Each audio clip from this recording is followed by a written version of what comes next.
Halo sahabatku. Selamat datang kembali di channel Cerita Momo. Semoga hari kalian menyenangkan dan dijauhkan dari orang-orang yang bermuka dua ya. Pernah gak sih kalian merasa aneh? Beras berkarung-karung, minyak goreng berliter-liter, tiba-tiba lenyap begitu saja dari dapur padahal yang makan cuma sedikit? Awalnya kita berpikir positif, mungkin memang rezeki lagi seret. Tapi, apa jadinya kalau ternyata ada maling di dalam rumah sendiri? Dan yang lebih menyakitkan, pelakunya adalah orang yang paling kita hormati, yang tega menjadikan dapur kita sebagai gudang gratisan untuk ipar yang malas. Kisah Alvina kali ini dijamin bakal menguras emosi, bikin dada sesak. Tapi tenang saja, endingnya bakal bikin kalian puas dan bertepuk tangan. Balas dendamnya elegan banget. Nah, sebelum kita masuk ke ceritanya dan melihat bagaimana Alvina membongkar aib ini lewat CCTV, yuk dukung terus channel ini dengan cara tekan tombol like, subscribe, dan jangan lupa nyalakan lonceng notifikasinya ya. Kita absen dulu yuk. Coba tulis nama kalian, asal kota, dan ketik kata hadir di kolom komentar di bawah. Aku pengen tahu nih, sahabat Cerita Momo paling jauh dari kota mana aja? Sudah siap? Yuk, kita mulai kisahnya. Alvina berdiri terpaku di depan wadah penyimpanan beras yang kini melompong. Kosong. Hanya tersisa butiran-butiran putih halus di dasarnya seperti debu. Ia menghela napas panjang, mencoba mengingat-ingat dengan teliti. Seingatnya, baru 5 hari yang lalu ia membeli 1 karung beras ukuran 25 kilogram. Bagaimana mungkin beras sebanyak itu bisa ludes dalam waktu kurang dari seminggu? Padahal di rumah ini hanya ada dirinya, suaminya Bagas, dan ibu mertuanya, Bu Fatma. Ini sangat tidak masuk akal. Gumam Alvina pelan sambil menutup kembali wadah itu dengan sedikit kasar. Rasa bingung bercampur kesal mulai merayapi benaknya. Bukan hanya beras. Kemarin, saat hendak menggoreng telur untuk sarapan, botol minyak goreng ukuran 5 liter juga sudah nyaris kering, hanya menyisakan sedikit endapan di dasar botol. Padahal, Alvina ingat betul ia baru saja membuka segelnya 3 hari yang lalu. Kemana perginya semua bahan pokok itu? Apakah ada tikus raksasa yang diam-diam menyelinap masuk ke dapurnya dan menjarah semuanya saat mereka tertidur? Alvina melangkah keluar dari dapur dengan langkah gontai, menuju ruang tengah di mana Bu Fatma sedang duduk santai menonton televisi sambil menikmati segelas teh manis dan camilan. Suara tawa penonton bayaran dari acara varietas di layar kaca terdengar memenuhi ruangan, kontras dengan gemuruh di dada Alvina. "Bu," panggil Alvina pelan, mencoba menata nada bicaranya agar terdengar sopan dan tidak menuduh. Ia tahu betul karakter mertuanya yang mudah tersinggung. Bu Fatma menoleh, senyum tipis terukir di wajahnya yang masih menyisakan sisa-sisa kecantikan masa muda. "Ya, Alvina, ada apa? Mau minta tolong ibu kupasin bawang lagi?" Alvina menggeleng pelan, lalu duduk di sofa yang berseberangan dengan mertuanya. Ia menautkan jari-jarinya, mencari kalimat yang pas. "Bukan, Bu. Vina cuma mau tanya. Ibu lihat beras di dapur nggak? Kok Vina cek barusan sudah habis total ya? Padahal Vina baru beli hari Sabtu kemarin loh, Bu. Itu kan 25 kilo, biasanya cukup buat kita sebulan." Senyum di wajah Bu Fatma perlahan memudar, digantikan oleh ekspresi yang sulit diartikan. Ada kilatan kaget di matanya, namun secepat kilat berubah menjadi sorot mata tajam yang membuat Alvina merasa tidak nyaman. "Maksud kamu apa, Vina?" Suara Bu Fatma terdengar meninggi, nadanya berubah ketus seketika. "Kamu nuduh ibu yang habisin beras itu? Kamu pikir ibu ini gajah yang makannya berkarung-karung sehari?" Alvina tersentak kaget. Ia tidak menyangka reaksinya akan sekeras ini. "Aduh, bukan begitu maksud Vina, Bu. Ya ampun, jangan salah paham. Vina cuma bingung aja. Soalnya kita kan cuma bertiga di rumah ini. Bagas juga sering lembur dan makan di kantor. Vina juga lagi diet karbo. Jadi rasanya aneh aja kalau beras segitu banyak habis cepet banget dalam hitungan hari. Siapa tahu ibu ada kasih ke tetangga yang butuh atau gimana? Vina kan gak tahu." Bu Fatma langsung berdiri, wajahnya memerah padam. Ia menunjuk wajah Alvina dengan jari telunjuknya yang gemetar. "Oh, jadi sekarang kamu hitung-hitungan sama ibu? Kamu takut harta kamu habis dimakan mertua kamu sendiri? Astaga, Alvina. Ibu ini yang melahirkan suamimu. Ibu yang membesarkan Bagas sampai jadi orang sukses seperti sekarang. Baru numpang makan sedikit saja sudah kamu interogasi kayak maling di pengadilan. Suara Bu Fatma yang melengking membuat suasana rumah menjadi tegang. Alvina buru-buru berdiri, merasa bersalah sekaligus bingung dengan ledakan emosi itu. Bu, demi Tuhan Vina nggak ada maksud begitu. Vina cuma tanya, takutnya ada orang luar yang masuk atau... Alah, alasan. Potong Bu Fatma kasar, air mata buaya mulai menggenang di pelupuk matanya. Bilang saja kamu keberatan ibu tinggal di sini. Kalau kamu nggak ikhlas kasih makan ibu, bilang. Biar ibu pergi dari sini sekarang juga. Biar ibu mati kelaparan di jalanan, biar puas hati kamu. Drama itu dimulai. Bu Fatma mulai menangis histeris, seolah-olah ia adalah korban penganiayaan yang paling menderita sedunia. Alvina hanya bisa mematung, lidahnya keluh. Ia tahu betul tabiat mertuanya yang sensitif. Tapi reaksi defensif yang berlebihan ini justru menyalakan alarm kecurigaan yang kuat di kepala Alvina. Kenapa ibu harus marah semarah itu kalau memang tidak ada apa-apa? Pertanyaan sederhana tentang beras seharusnya bisa dijawab dengan santai, bukan dengan amukan yang meledak-ledak. Malam harinya, ketika Bagas pulang kerja dengan wajah lelah, Bu Fatma langsung menyambutnya dengan aduan. Tentu saja, cerita yang sampai ke telinga Bagas sudah dibumbui dengan drama air mata dan posisi yang terbalik. Bagas masuk ke kamar dengan wajah masam, mendapati Alvina yang sedang melipat pakaian. Dek, panggil Bagas dengan nada lelah sambil melempar tas kerjanya ke kursi. Kamu ngomong apa sama ibu? Kok ibu sampai nangis-nangis gitu di kamar? Dia bilang kamu ngatain dia rakus dan beban keluarga. Alvina menghela napas panjang, meletakkan baju yang sedang dilipatnya. Ia menatap suaminya lekat-lekat. Mas, aku nggak pernah ngatain ibu rakus. Sumpah.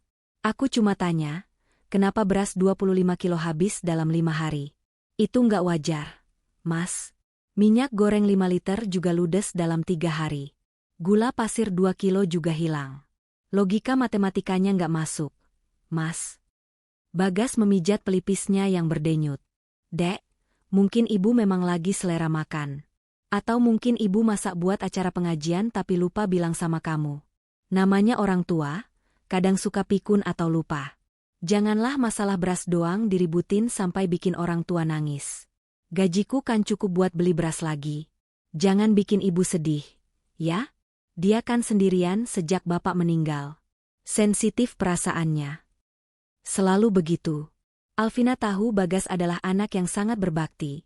Kadang terlalu berbakti hingga menutup mata pada kejanggalan yang ada di depan mata.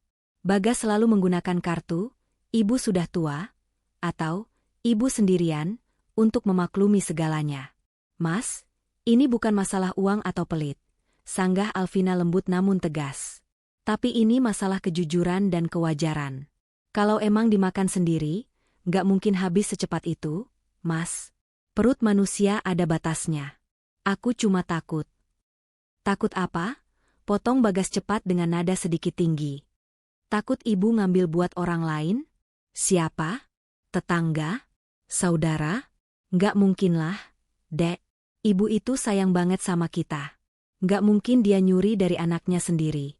Udah aku capek banget hari ini. Besok beli aja lagi yang banyak. Nanti aku transfer tambahan uang belanja 5 juta. Bagas beranjak mengambil handuk dan masuk ke kamar mandi, menutup diskusi itu secara sepihak.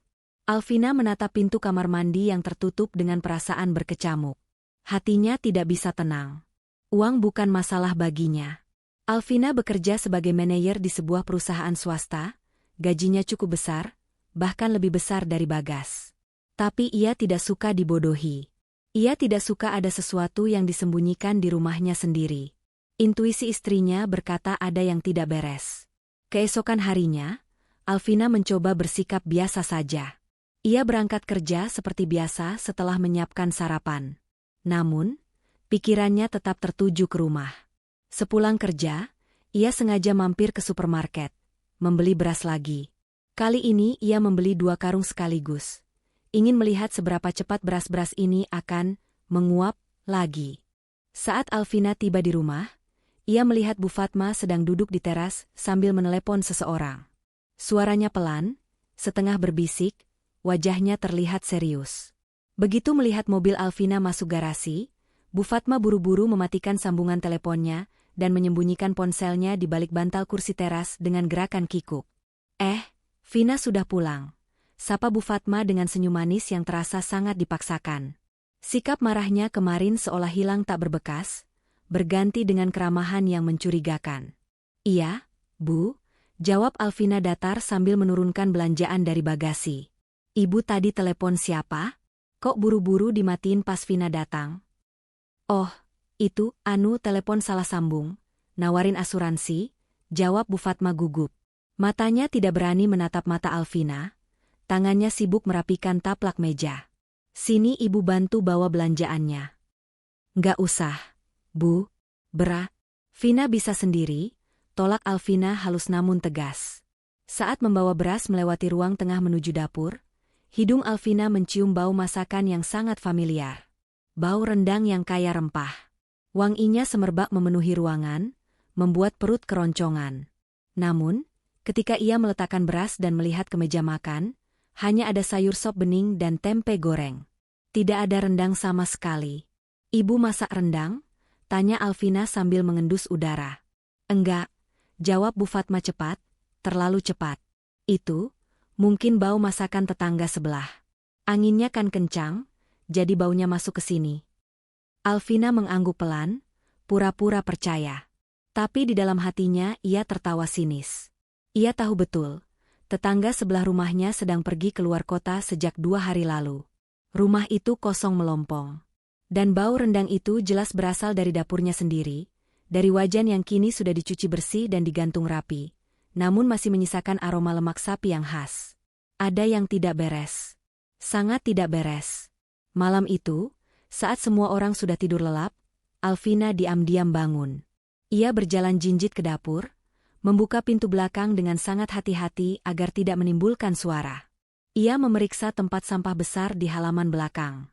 Di sana, di balik tumpukan kulit buah dan sampah plastik hitam, Alvina menemukan sesuatu yang menarik perhatiannya. Sebuah bon belanjaan minimarket yang tercecer setengah basah. Tanggalnya hari ini, jam 10 pagi. Di dalam bon itu tertulis pembelian beberapa toples kue kering mahal dan sirup botolan. Alvina mengerutkan kening. Ia tidak pernah melihat kue-kue itu di toples ruang tamu hari ini. Dan yang lebih mengejutkan, di bagian paling bawah tempat sampah, tertimbun sampah sayuran, ia menemukan plastik pembungkus daging sapi premium yang sudah kosong. Plastik dengan label supermarket langganannya, persis dengan yang ia beli minggu lalu dan ia simpan di freezer untuk stok sebulan. Alvina meremas bon itu di tangannya hingga lumat. Napasnya memburu, jantungnya berdegup kencang menahan amarah. Daging sapi 1 kilogram yang ia simpan, ternyata sudah dimasak hari ini. Dan karena tidak ada sepotong pun rendang di meja makan rumah ini, artinya masakan itu berjalan ke rumah orang lain. Oke, Bu, gumam Alvina dalam hati, matanya menatap tajam ke arah jendela kamar mertuanya yang gelap gulita. Kalau ibu mau main kucing-kucingan sama Vina, ayo kita main. Tapi Vina pastikan, Vina yang akan jadi pemenangnya. Kecurigaan Alvina bukan lagi sekadar firasat kosong. Ini adalah bukti awal. Ia tidak akan membiarkan rumah tangganya digerogoti oleh parasit, siapapun itu orangnya. Pagi itu, suasana di meja makan terasa lebih hening dari biasanya. Alvina sengaja mengaduk-aduk nasi goreng di piringnya dengan wajah murung yang dibuat-buat. Ia melirik sekilas ke arah Bagas yang sedang sibuk mengunyah, lalu beralih ke Bu Fatma yang tampak lahap menikmati sarapannya. Ini adalah bagian pertama dari rencana yang sudah disusun Alvina semalam. Pancingan emosi. Mas, panggil Alvina dengan nada lesu, meletakkan sendoknya seolah kehilangan selera makan. Bagas menoleh, keningnya berkerut melihat tingkah istrinya yang tidak biasa. Kenapa, Dek? Sakit? Kok mukanya ditekuk gitu? Alvina menghela napas panjang, sangat dramatis. Bukan sakit badan, Mas. Tapi sakit dompet. Semalam aku dapat email dari kantor, katanya bonus tahunan yang harusnya cair bulan ini ditunda sampai waktu yang belum ditentukan. Terus, ada pemotongan insentif juga karena performa perusahaan lagi turun. Bagas mengangguk-angguk prihatin. Ya sudah, nggak apa-apa. Rezeki kan sudah ada yang atur. Gaji Mas kan masih utuh. Gaji pokok kamu juga masih ada. Cukuplah buat kita hidup sehari-hari. Masalahnya bukan cuma cukup atau enggak. Mas, sambung Alvina cepat, matanya melirik tajam ke arah Bu Fatma yang tiba-tiba menghentikan suapannya. Kita harus super irit bulan ini.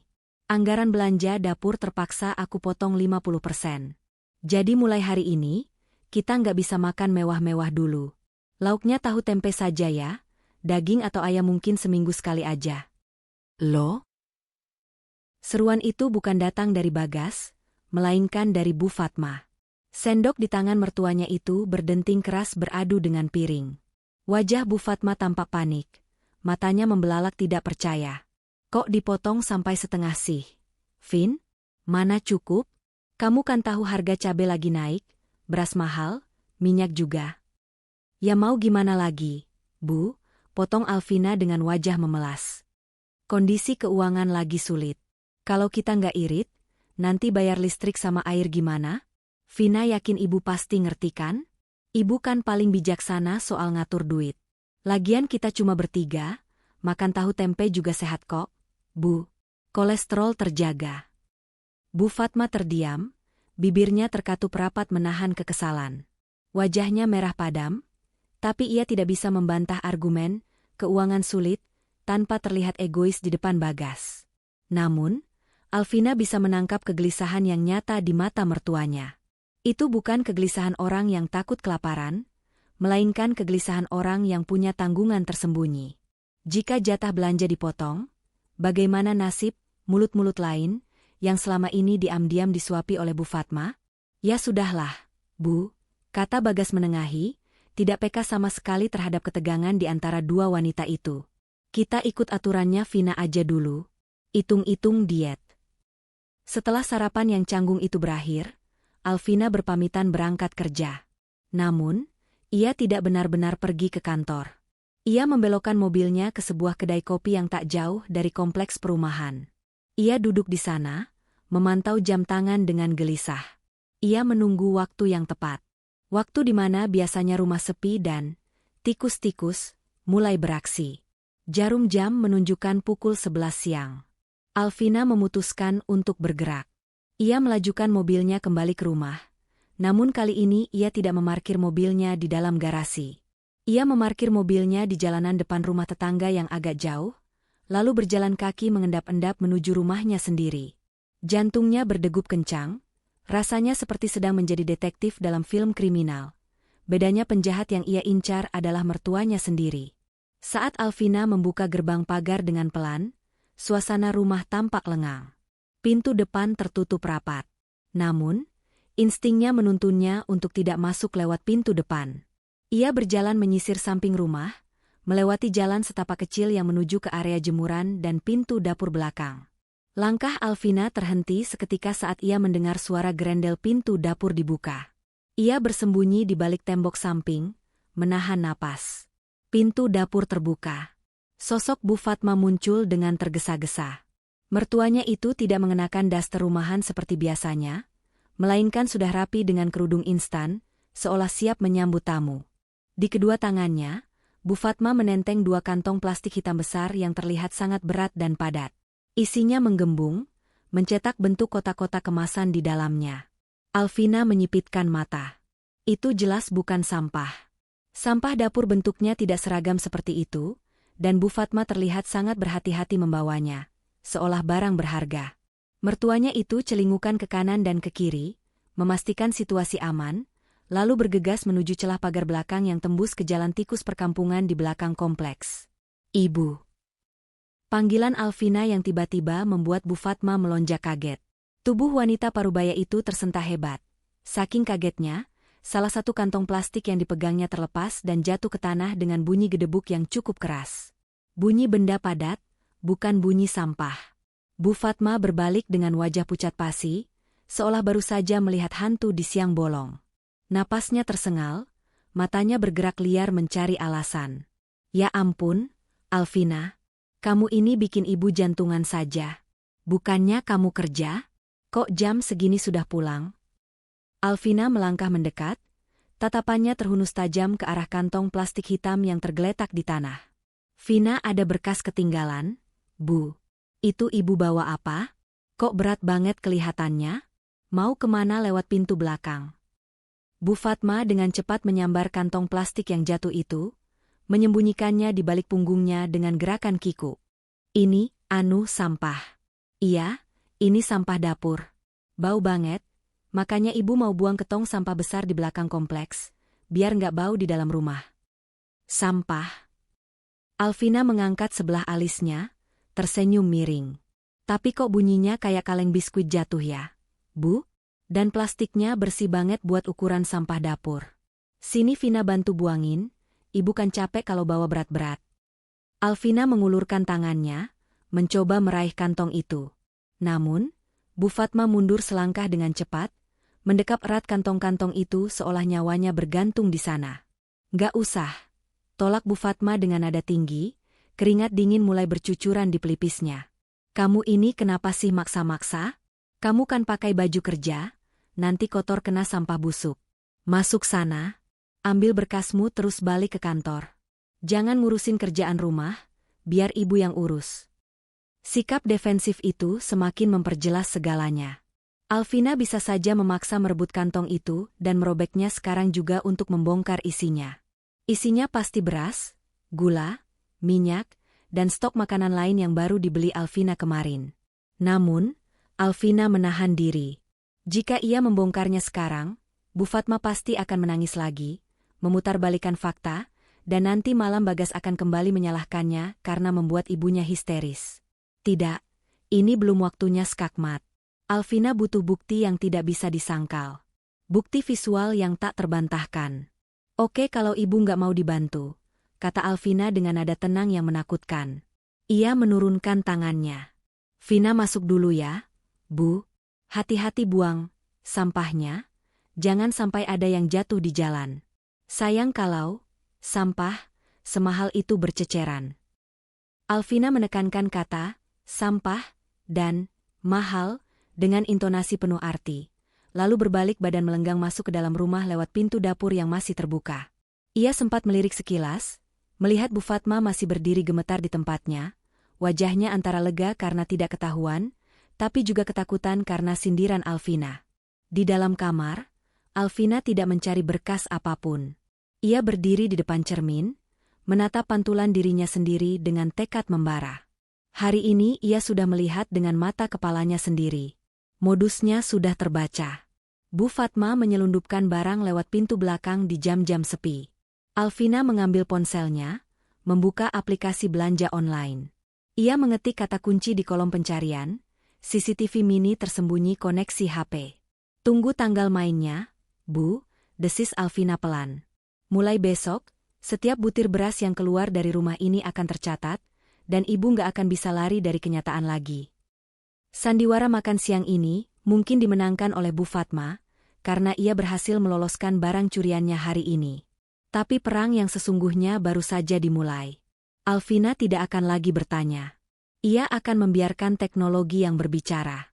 Malam itu, hujan turun rintik-rintik, menambah dingin suasana di dalam kamar tidur yang sudah terasa beku karena perdebatan sunyi antara Alvina dan Bagas.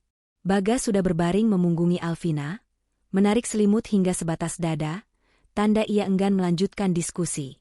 Namun, Alvina belum bisa memejamkan mata. Kejadian tadi siang saat ia memergoki Bu Fatma membawa kantong plastik mencurigakan terus berputar di kepalanya seperti kaset rusak. Mas, panggil Alvina pelan, mencoba sekali lagi menembus tembok pertahanan suaminya. Hanya terdengar helaan napas berat dari balik selimut. Apalagi sih, Dek? Ini sudah jam 11 malam. Besok Mas harus presentasi pagi. Aku cuma mau cerita soal tadi siang. Pas aku pulang ambil berkas, aku lihat ibu bawa kantong plastik besar lewat pintu belakang. Pas aku tanya, katanya sampah. Tapi suaranya, gedebuk, keras pas jatuh. Kayak isi kaleng atau beras. Dan ibu panik banget. Mas, keringat dingin. Bagas berbalik badan dengan kasar, menatap langit-langit kamar dengan frustrasi. Ya Allah, Dek, masalah sampah lagi? Mungkin itu sampah botol kaca bekas sirup atau kaleng biskuit yang sudah kosong, makanya bunyinya keras. Ibu itu orang tua, Wajar kalau kaget pas kamu tegur tiba-tiba. Jantungnya lemah. Tolonglah, jangan jadi detektif di rumah sendiri. Kamu bikin suasana rumah jadi nggak enak tahu nggak? Bukan detektif, Mas. Aku cuma pakai logika. Sampah dapur nggak dibawa lewat pintu belakang yang tembus ke jalan tikus. Biasanya ibu taruh di tong sampah depan biar diangkut tukang sampah kompleks. Kenapa harus sembunyi-sembunyi? Mungkin tukang sampahnya lagi libur.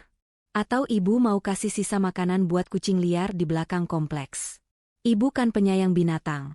Sergah Bagas, nadanya mulai meninggi. Kamu kenapa sih curiga terus sama ibu? Ibu tuh nggak punya siapa-siapa lagi selain kita. Dek, kalau dia mau ambil beras kilo 2 kilo buat sedekah atau apapun, ya biarin aja kenapa sih? Hitung-hitung kita beramal. Alvina terdiam. Kata-kata, beramal, itu menjadi tameng pamungkas Bagas. Suaminya terlalu naif. Atau mungkin terlalu takut menerima kenyataan bahwa ibunya tidak sesuci yang ia bayangkan. Percuma berdebat tanpa bukti. Bagas butuh fakta visual, bukan asumsi verbal. Ya sudah.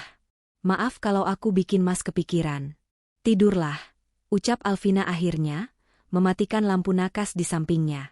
Bagas bergumam pelan, lalu dalam hitungan menit, suara dengkuran halusnya mulai terdengar. Alvina menunggu. Ia menatap jam digital di dinding. Pukul 12 malam. 1 jam berlalu. Pukul 1 dini hari.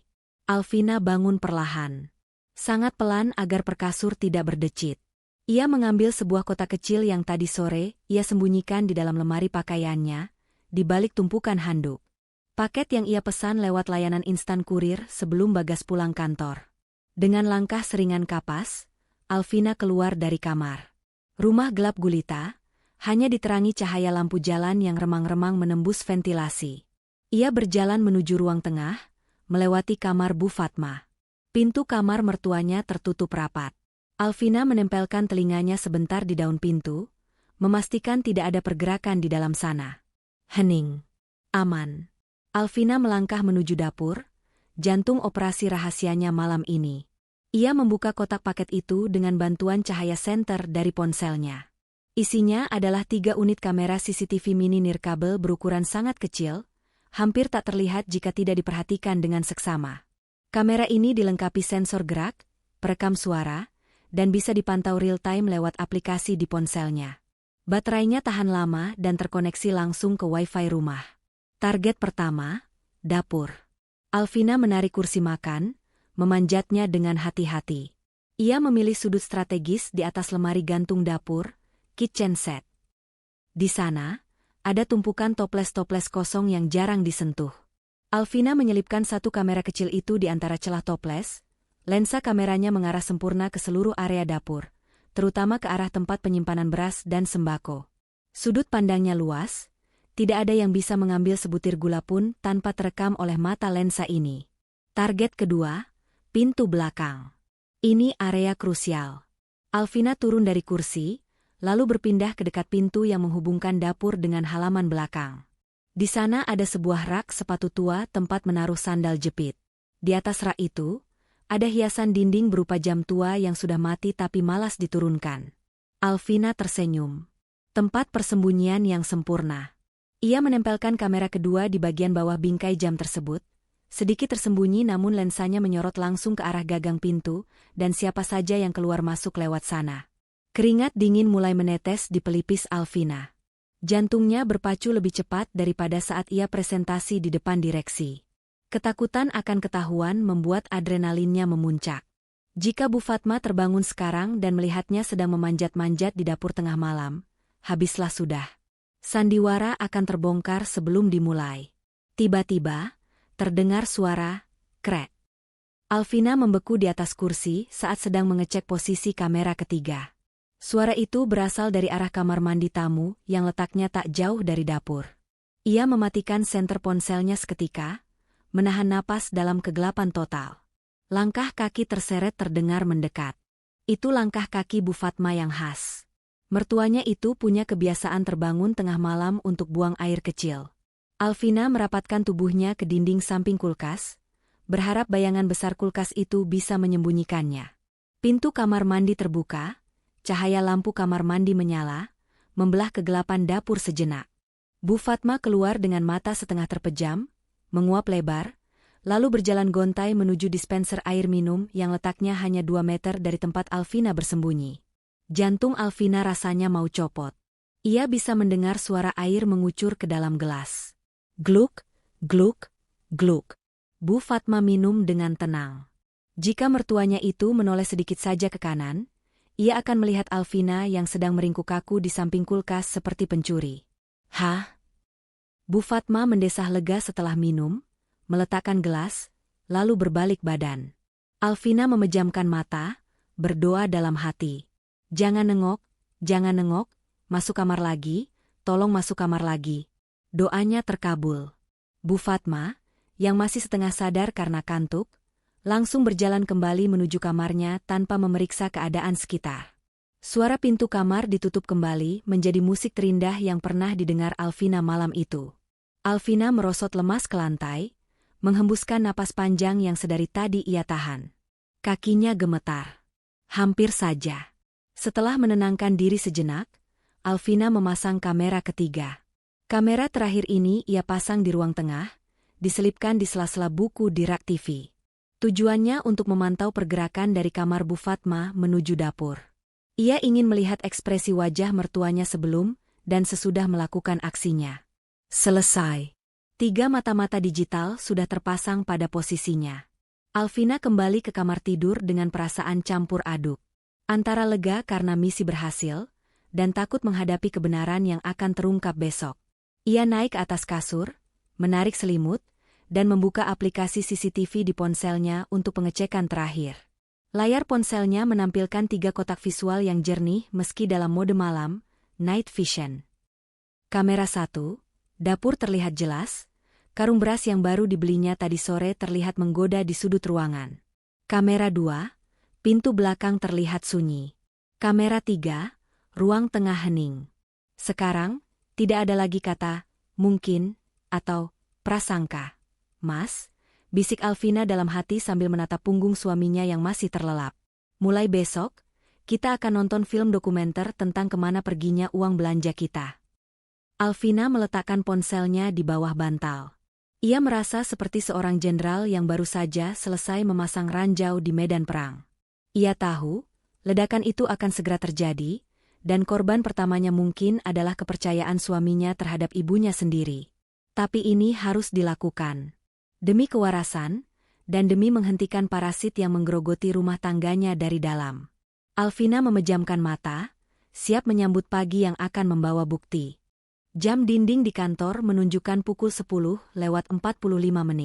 Bagi Alvina, jarum jam itu terasa bergerak sangat lambat, seolah sengaja mempermainkan kegelisahannya. Sejak pagi, ia tidak bisa berkonsentrasi pada laporan bulanan yang menumpuk di mejanya. Matanya terus-menerus melirik arah ponsel pintar yang ia letakkan dalam posisi berdiri di samping laptop, menampilkan layar hitam yang siap menyala kapan saja. Aplikasi CCTV itu masih tenang. Belum ada notifikasi. Tenang, Vin. Mungkin hari ini mereka libur. Gumam Alvina pada dirinya sendiri, mencoba meminum kopinya yang sudah dingin. Namun, tepat pukul 11 siang, notifikasi itu muncul. Sebuah bunyi, ding, pelan dari ponselnya membuat jantung Alvina serasa berhenti berdetak sesaat. Notifikasi bertuliskan, gerakan terdeteksi, kamera 2, pintu belakang. Dengan tangan sedikit gemetar, Alvina segera membuka aplikasi tersebut. Ia memasang earphone ke telinganya agar suara dari video tidak terdengar oleh rekan kerjanya di kubikel sebelah. Layar ponselnya menampilkan gambar jernih dari area pintu belakang rumahnya. Seorang wanita muda dengan daster santai dan rambut dicepol asal-asalan muncul di layar. Itu Rini, adik kandung Bagas, adik iparnya sendiri. Rini celingukan sebentar di depan pintu belakang, lalu mengetuk pelan 3 kali. Bukan ketukan tamu, melainkan kode rahasia. Tak lama kemudian, pintu terbuka. Wajah Bu Fatma muncul di layar. Senyum semeringah merekah di wajah tua itu, senyum yang jarang sekali Alvina lihat ditujukan padanya. Masuk, Rin, cepetan. Panas di luar, suara Bu Fatma terdengar jelas melalui earphone Alvina. Kualitas audionya ternyata sangat bagus. Rini melangkah masuk ke dapur. Alvina segera memindahkan tampilan layar ke kamera 1, dapur. Kini ia bisa melihat drama itu dari sudut pandang yang lebih luas, seperti menonton siaran langsung sebuah kejahatan terencana. Mbak Vina beneran gak pulang makan siang kan, Bu? Tanya Rini sambil meletakkan tas belanja kain berukuran besar, tipe tas karung, di atas meja makan. Aman. Dia tadi pagi bilang banyak kerjaan. Lembur mungkin? Jawab Bu Fatma sambil berjalan menuju lemari penyimpanan beras. Lagian kalau dia pulang, ibu tinggal bilang kamu lagi main, kangen sama ibu. Dia nggak bakal berani ngusir kamu. Darah Alvina mendidih. Jadi selama ini kedatangan Rini selalu disesuaikan dengan jadwal kerjanya. Di layar, Alvina melihat Bu Fatma dengan cekatan membuka wadah beras. Wadah yang baru saja diisi penuh oleh Alvina kemarin sore dengan 2 karung beras premium. Tanpa ragu, Bu Fatma mengambil gayung beras dan mulai memindahkan isinya ke dalam tas karung yang dibawa Rini. 1 gayung, 2 gayung, 10 gayung. Bu Fatma menuangkannya seolah itu adalah air keran yang tak akan habis. Banyakin, Bu. Mas Tono lagi nggak ada proyekan, di rumah beras abis total, rengek Rini sambil membuka kulkas 2 pintu milik Alvina. Iya, ini ibu kasih setengah karung lebih. Cukup buat seminggu kalau kalian makannya irit, sahut Bu Fatma sambil terus menyendok beras. Kasihan Tono, dia kan tulang punggung, harus makan kenyang. Jangan kayak istri kakakmu itu, duit banyak tapi pelitnya minta ampun. Alvina mengepalkan tangannya erat-erat hingga kukunya memutih. Pelit? Ia yang membayar semua tagihan rumah ini, ia yang mengisi kulkas sampai penuh, dan sekarang ia disebut pelit oleh orang yang mencuri darinya? Rini tertawa kecil sambil mengaduk-aduk isi freezer. Namanya juga orang kaya baru, Bu. Bu, ini daging sapinya boleh dibawa nggak? Mas Tono lagi pengen makan semur. Bu Fatma menoleh sebentar. Ambil aja semua yang di rak atas itu. Itu daging khas dalam, mahal punya si Vina. Kemarin dia beli 2 kilo. Sisain aja dikit yang potongan tetelan buat sop nanti malam, biar dia nggak curiga-curiga amat. Asik, seru Rini girang. Ia mengeluarkan 2 bungkus besar daging beku dan memasukkannya begitu saja ke dalam tasnya, menumpuk di atas beras. Belum puas sampai di situ, Rini berjalan ke area laundry yang menyatu dengan dapur. Ia mengambil jerigen deterjen cair ukuran 5 liter yang masih segel. Sabun cuci juga habis nih. Bu, bawa sekalian ya. Bawa. Sabun Vina itu wangi banget, mahal merek impor. Sayang kalau cuma dipakai buat nyuci baju kerjanya dia, jawab Bu Fatma enteng. Oh iya, Rin. Itu di lemari gantung ada sekaleng susu kental manis sama kopi bubuk yang sachet-an. Ambilin buat Tono ngopi. Kasihan dia pusing mikirin cicilan motor. Alvina merasa mual. Ia benar-benar mual melihat pemandangan itu. Iparnya yang malas dan suaminya yang serabutan itu disubsidi penuh dari dapur Alvina. Cicilan motor Tono dipikirkan, sementara tagihan kartu kredit Alvina yang membengkak karena belanja bulanan dianggap angin lalu. Bu, kata Rini sambil memasukkan kaleng susu ke tasnya yang kini sudah menggembung penuh.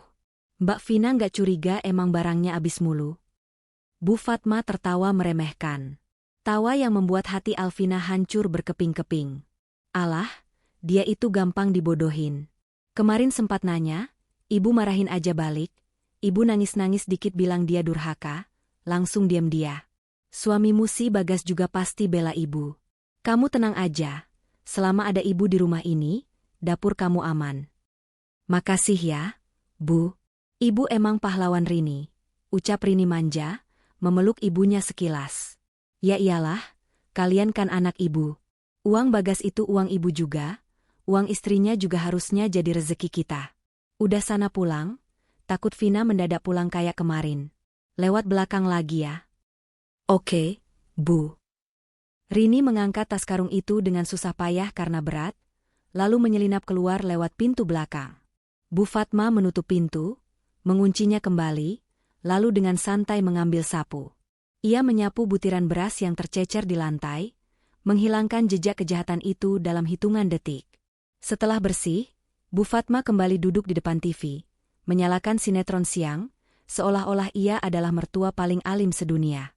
Layar ponsel Alvina kembali menampilkan gambar statis. Tapi rekaman itu sudah tersimpan aman di galeri ponselnya. Alvina melepaskan earphone-nya dengan kasar. Napasnya memburu. Air mata kemarahan menggenang di sudut matanya, tapi ia buru-buru menghapusnya. Ia tidak boleh menangis. Menangis berarti kalah. Menangis berarti membiarkan dirinya menjadi korban. Pahlawan, ya? Desis Alvina tajam, mengingat ucapan Rini tadi. Ibu merasa jadi Robin Hood yang mencuri dari si kaya untuk si miskin? Masalahnya, Bu, aku bukan penjahat yang layak dirampok. Dan Rini bukan orang miskin yang layak ditolong, dia cuma pemalas. Fakta menyakitkan itu kini terpampang nyata. Bagas, suaminya, dijadikan tameng. Rasa bakti Bagas dimanipulasi untuk menutupi keserakahan ini. Jika Alvina melapor sekarang, Bagas pasti akan syok, tapi Bu Fatma pasti akan menyangkal dan Rini akan menghilang. Tidak, Alvina tidak akan melabrak hari ini. Itu terlalu mudah. Terlalu cepat. Mereka harus merasakan akibatnya. Alvina mengambil ponselnya lagi, mengirim pesan singkat pada Sari, sahabatnya yang bekerja di bagian logistik. Vin, Sar, lo punya kenalan supplier beras curah yang kualitas paling rendah nggak? Yang banyak kutu sama batunya. Gue butuh 20 kilo. Urgent. Sari, hah? Buat apaan? Vin, lo mau piara ayam? Vin, buat ngasih makan, tikus, di rumah gue. Sama cariin gue botol bekas sampo mahal dong. Gue mau isi pakai sabun curah. Alvina menatap layar laptopnya lagi, tapi kali ini dengan senyum dingin yang mengerikan. Rasa sakit hatinya telah berubah menjadi bahan bakar untuk sebuah rencana yang brilian. Ia akan membiarkan Rini mengambil jatahnya besok. Tapi jatah besok akan menjadi jatah yang tidak akan pernah terlupakan oleh lidah manja iparnya itu. Nikmati hari ini, Rini, Ibu, bisik Alvina. Karena mulai besok, supermarket gratis kalian akan berubah jadi toko barang rongsokan. Alvina menutup aplikasi CCTV itu. Ia kembali bekerja, tapi kali ini dengan semangat baru. Semangat untuk melihat wajah Rini saat memakan nasi bercampur batu kerikil hasil karyanya besok. Langit sore kota Jakarta terlihat mendung, sekelabu warna beras yang kini berada di bagasi mobil Alvina. Sepulang kerja, ia tidak langsung pulang ke rumah, melainkan mampir ke sebuah pasar tradisional di pinggiran kota untuk menemui Sari. Sahabatnya itu benar-benar totalitas dalam membantu misi balas dendam ini. Sumpah ya, Vin. Gue sampai diketawain sama abang berasnya, ujar Sari sambil menyerahkan karung goni kecil yang agak kusam. Baunya sedikit apek. Gue minta beras paling murah, yang biasa buat pakan ayam atau stok lama yang udah banyak kutunya. Nah, ini dia. The best of the worst. Alvina membuka sedikit ikatan karung itu. Bau apek langsung menyergap hidungnya. Butiran berasnya pecah-pecah, warnanya kusam kekuningan, dan benar saja, ada beberapa kutu hitam kecil yang merayap riang di antaranya. Tak lupa, banyak kerikil kecil dan gabah yang belum terkelupas bersih. Sempurna, bisik Alvina sambil tersenyum puas. Makasih ya, Sar. Lo penyelamat gue. Ingat, Vin. Jangan sampai lo yang makan tuh beras. Bisa sakit perut lo, peringat Sari sambil tertawa. Tenang aja. Gue udah punya strategi. Sesampainya di rumah, waktu menunjukkan pukul 10 malam. Bagas sudah mendengkur halus di kamar, lelah setelah seharian bekerja. Sementara Bu Fatma, seperti biasa, sudah masuk ke kamarnya sejak jam 9. Rumah hening, waktu yang tepat untuk beraksi. Alvina mengendap-endap ke dapur. Ia merasa seperti seorang ahli kimia gila yang sedang meracik ramuan beracun. Pertama, ia mengeluarkan stok beras premium pandan wangi yang masih tersisa di wadah penyimpanan beras. Ia memindahkan beras wangi dan pulen itu ke dalam wadah plastik kedap udara, lalu menyembunyikannya di dalam lemari pakaiannya yang terkunci rapat. Sebagai gantinya, ia menuangkan beras spesial dari Sari ke dalam wadah penyimpanan utama di dapur. Kur, suara butiran beras berjatuhan terdengar pelan. Alvina meratakannya dengan tangan. Jika dilihat sekilas di bawah lampu dapur yang remang, beras itu terlihat biasa saja. Tapi jika diperhatikan lebih dekat, siapapun akan tahu kualitasnya sangat buruk. Alvina bahkan sengaja menambahkan segenggam kerikil kecil yang ia pungut dari pot bunga di halaman depan, mengaduknya rata dengan beras itu. Selamat menikmati nasi rasa batu, Rini, gumam Alvina. Operasi berlanjut ke toples gula. Toples kaca cantik berisi gula pasir kristal putih itu menjadi target berikutnya. Alvina menuang isinya ke wadah lain untuk disimpannya sendiri. Lalu, ia mengambil 2 bungkus garam halus beriodium yang ia beli di warung kelontong tadi sore. Tekstur garam halus itu sangat mirip dengan gula pasir halus yang biasa ia beli. Warnanya sama-sama putih bersih. Alvina menuangkan garam itu hingga memenuhi toples gula. Ia mencicipi sedikit dengan ujung jarinya. Asin luar biasa. Ia membayangkan wajah Rini atau Bu Fatma saat menyeduh kopi atau teh manis besok pagi dengan gula ini. Senyum licik tak bisa ditahan dari bibirnya. Belum cukup sampai di situ. Alvina beralih ke kamar mandi luar, kamar mandi yang biasa dipakai tamu dan kadang dipakai Rini jika sedang berkunjung. Di sana ada deretan botol perlengkapan mandi bermerek mahal milik Alvina.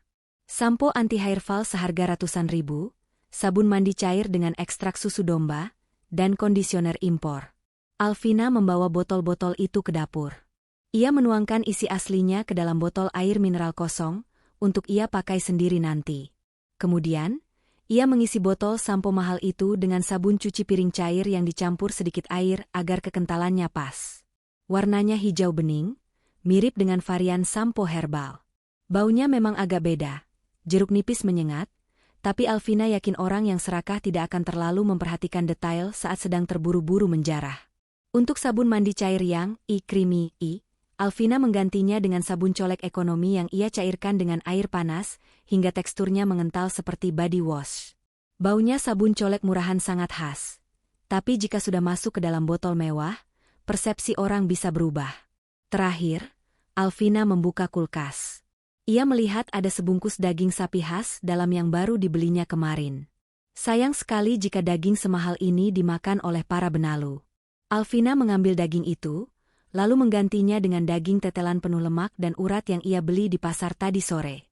Daging yang alotnya minta ampun, yang biasanya hanya cocok untuk kaldu, bukan untuk rendang atau semur. Ia membungkus daging alot itu dengan plastik supermarket premium bekas daging mahal tadi, merekatkannya kembali seolah-olah belum dibuka. Selesai. Alvina memandang hasil karyanya dengan puas. Dapur dan kamar mandinya kini penuh dengan ranjau.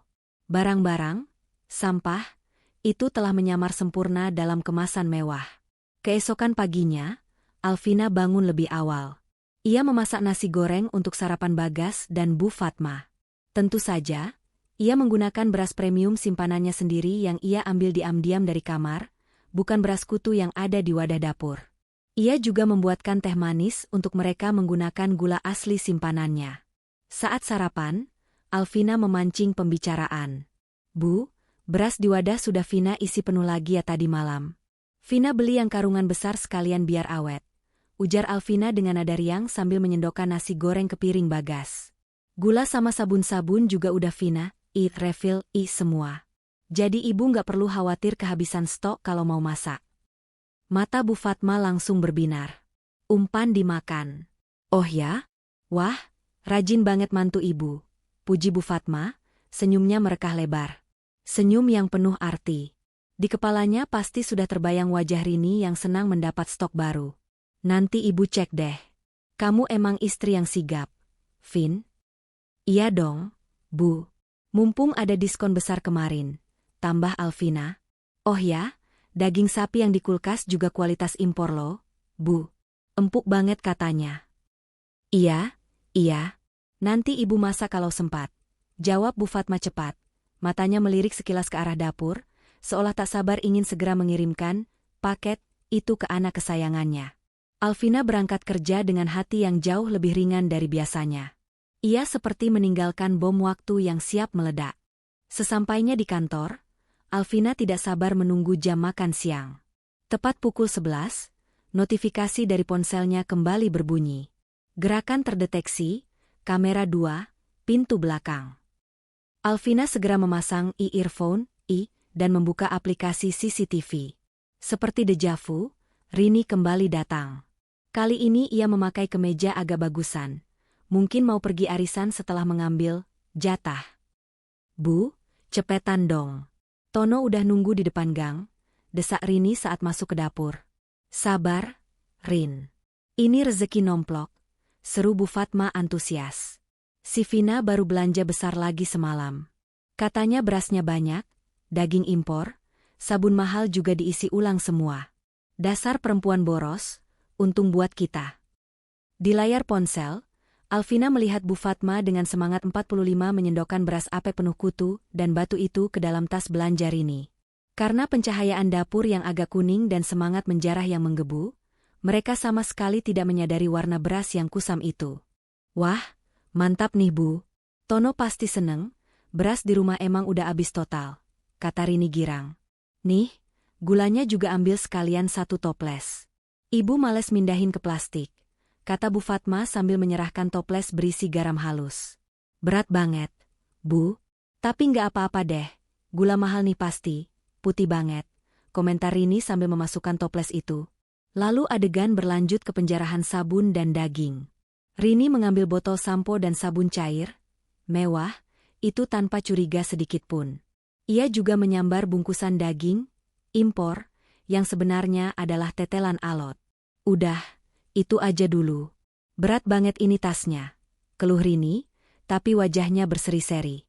Ya udah hati-hati, bilang Tono, dagingnya langsung dimasak ya, mumpung masih dingin, pesan Bu Fatma. Oke, Bu. Love you. Rini pergi membawa semua barang, sampah, itu dengan penuh kemenangan. Bu Fatma menutup pintu dengan senyum puas, merasa telah menjadi ibu yang paling berjasa. Di kantornya, Alvina tertawa kecil. Tawa yang sangat dingin. Ia membayangkan apa yang akan terjadi nanti sore atau malam di rumah Rini. Saat Tono mencoba memakan nasi yang penuh batu hingga giginya ngilu. Saat Rini mencoba menyeduh kopi untuk suaminya dengan sesendok penuh garam. Saat Rini keramas dengan sabun cuci piring yang membuat rambutnya kaku seperti ijuk. Dan saat mereka mencoba mengunyah rendang yang alotnya seperti karet ban. Makan tuh gengsi, desis Alvina sambil menutup aplikasi di ponselnya. Namun, permainan belum selesai. Alvina tahu, besok pasti akan ada drama baru. Rini pasti akan komplain pada ibunya. Dan saat itu terjadi, Alvina harus siap dengan wajah paling polos sedunia. Ia akan memutarbalikkan fakta dengan cara yang tak terduga.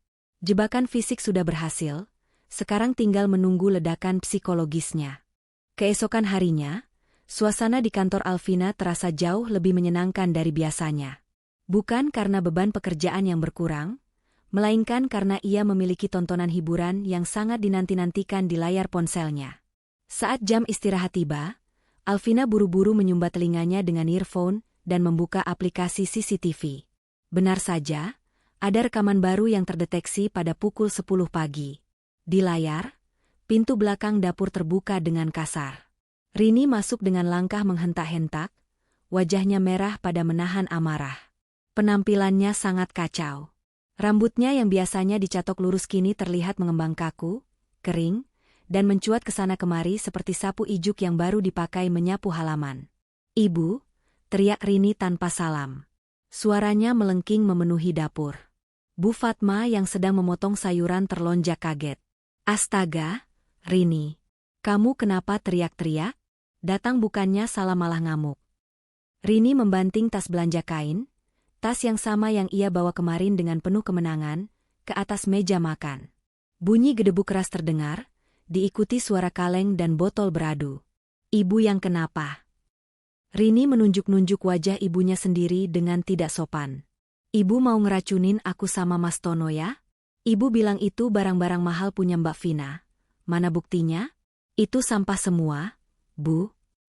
Bu Fatma mengerutkan kening, bingung. Ia meletakkan pisaunya. "Maksud kamu apa sih, Rin? Itu kan beras baru, daging impor, sabun mahal. Ibu lihat sendiri kemasannya. Kemasannya doang yang mahal." Rini meraup rambutnya yang kaku dengan frustrasi. "Lihat rambutku nih. Kemarin aku keramas pakai sampo yang botolnya warna emas itu, katanya anti kusut. Pas kering malah jadi kayak ijuk begini. Baunya juga aneh, kayak sabun cuci piring jeruk nipis." Kulit kepalaku panas semua. Alvina yang menonton dari kantor menahan tawa mati-matian. Ternyata efek sabun cuci piring pada rambut kering Rini jauh lebih dahsyat dari dugaannya. Terus, lanjut Rini dengan napas memburu, tadi pagi Mas Tono mau berangkat kerja. Aku bikinin kopi. Udah aku kasih gula 3 sendok dari toples kaca itu. Pas diminum, dia langsung semburin kopinya ke muka aku. Bu, katanya asin banget kayak air laut. Itu bukan gula, itu garam. Mas Tono ngamuk-ngamuk dikira aku mau bikin dia darah tinggi. Wajah Bu Fatma mulai pucat. Masa sih? Tapi kan bentuknya putih kristal, tempatnya juga ditoples gula biasa. Belum selesai, Bu, potong Rini, air mata kekesalan mulai menetes. Yang paling parah itu berasnya. Kemarin sore aku masak nasi yang banyak buat makan malam. Pas dimakan, Mas Tono giginya patah 1. Di dalam nasinya banyak batu kerikil. Terus pas aku cek lagi beras mentahnya, ya ampun Bu, itu banyak kutunya. Bau apek. Itu beras jatah raskin atau pakan ayam sih? Tega banget ibu kasih beras begituan ke anak sendiri. Bu Fatma menggeleng-gelengkan kepala, tampak syok. Demi Allah, ibu nggak tahu, Rin. Ibu ambil langsung dari wadah berasnya Vina. Dagingnya juga ibu ambil dari kulkas. Daging apaan? Rini menyela lagi. Itu daging alot kayak karet ban. Direbus 2 jam gak empuk-empuk, gas aku sampai habis. Sumpah ya, aku malu banget sama Mas Tono. Dia bilang keluarga kita nipu, katanya ngasih bantuan kok barang rongsokan. Nih, bawa balik semua. Rini menendang kaki meja, lalu berbalik badan dan pergi begitu saja lewat pintu belakang tanpa pamit, meninggalkan Bu Fatma yang terpaku di tengah dapur dengan wajah pucat dan bingung. Mertuanya itu segera membuka tas yang dibawa Rini, mencelupkan jarinya ke toples gula dan menjilatnya. Wajahnya langsung berkerut masam. Asin.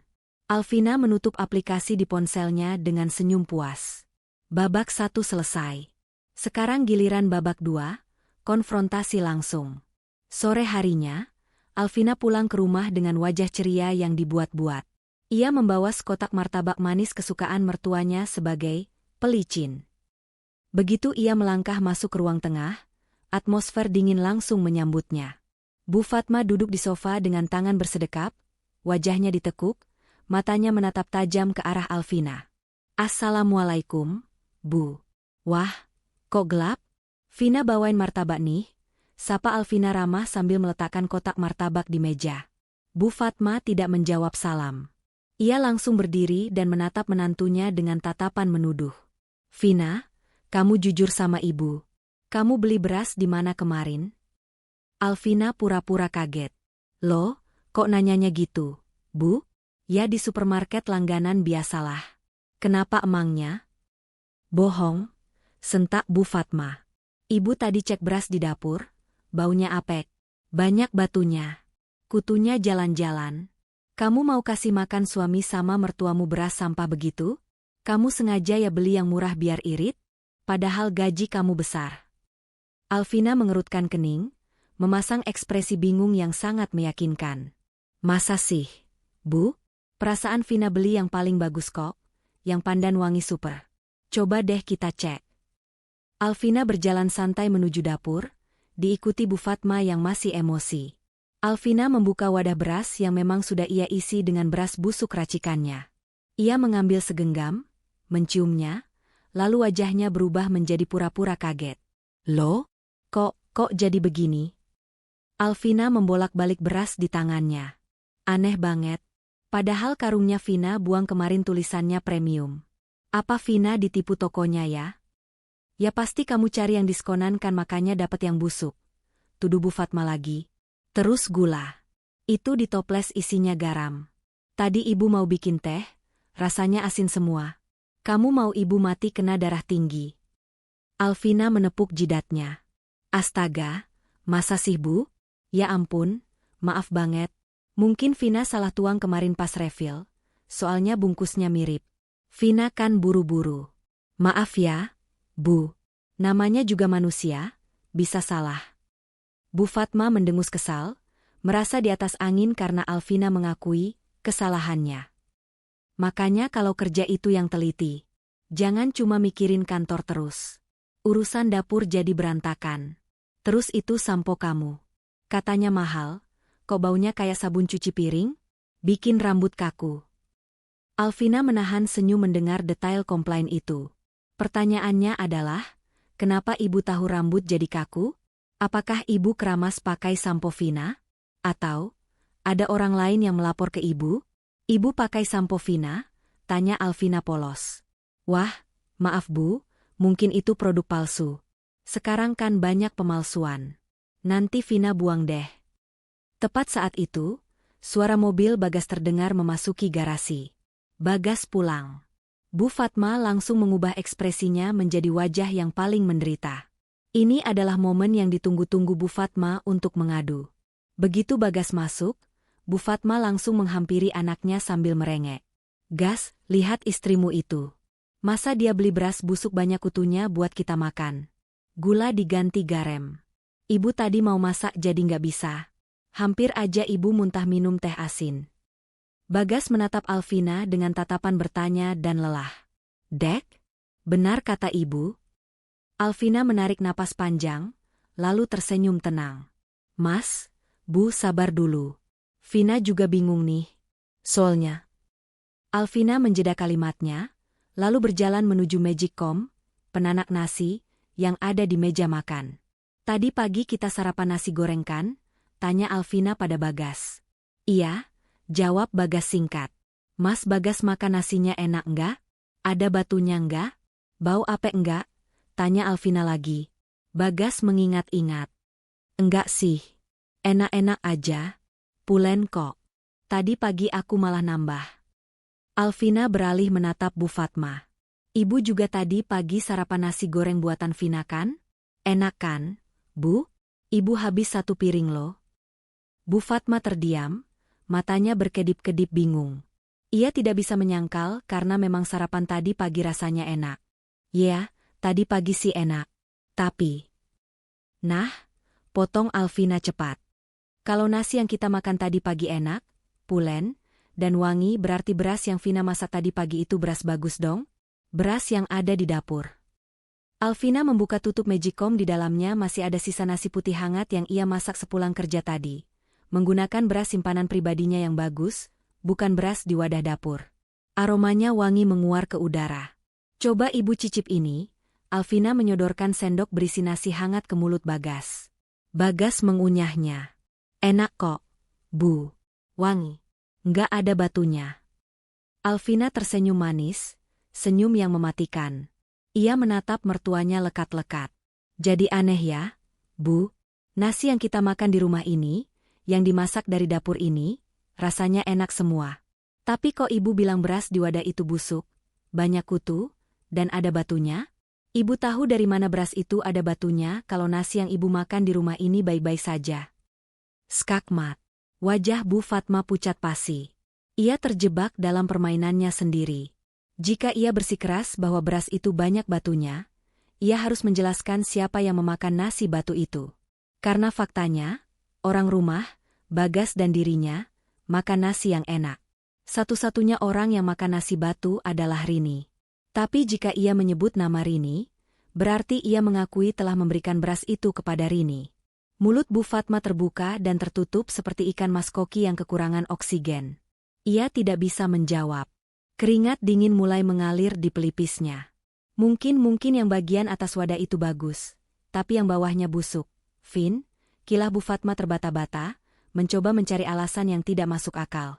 Oh, begitu ya? Alvina mengangguk-angguk seolah percaya.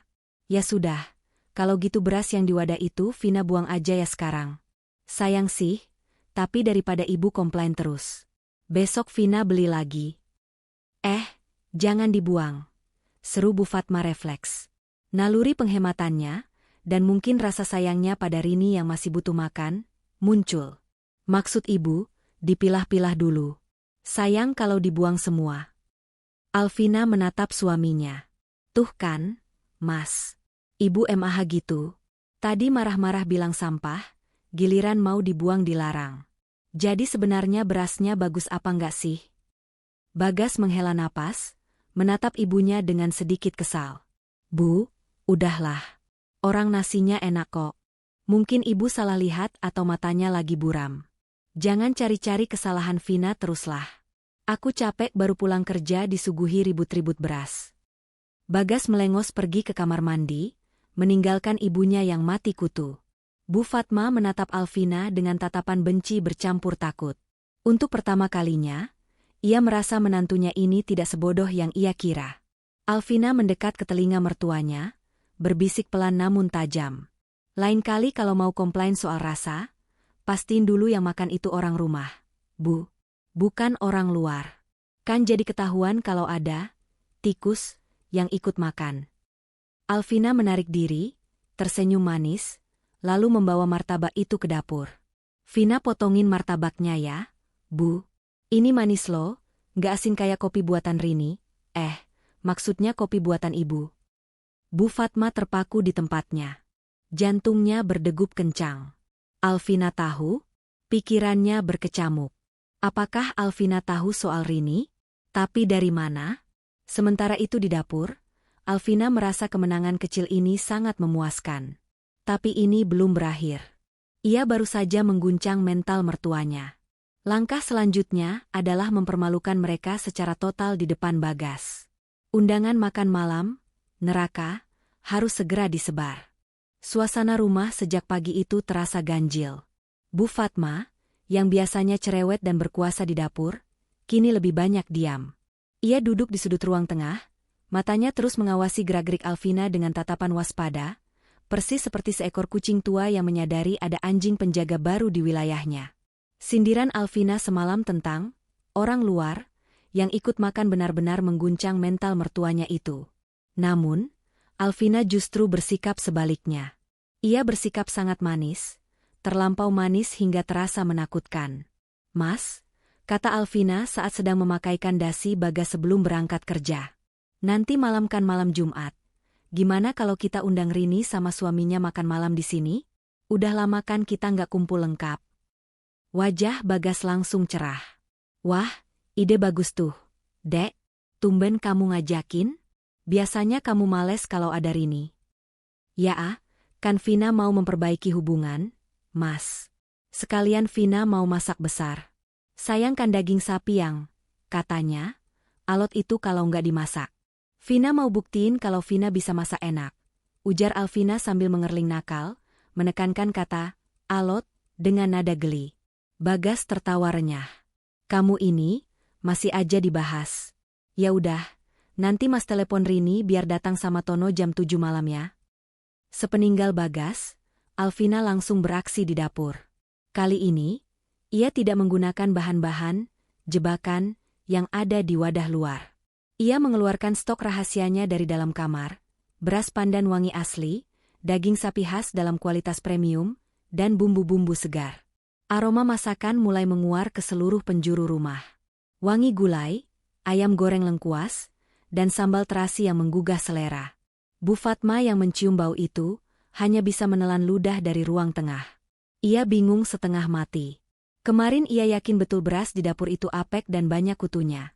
Tapi kenapa nasi yang dimasak Alvina sekarang wanginya semerbak? Apakah Alvina punya tongkat sihir? Tepat pukul 7 malam, bel rumah berbunyi. Bagas membukakan pintu dengan antusias. "Ayo masuk. Masuk. Tono, Rini, wah tumben rapi banget kalian."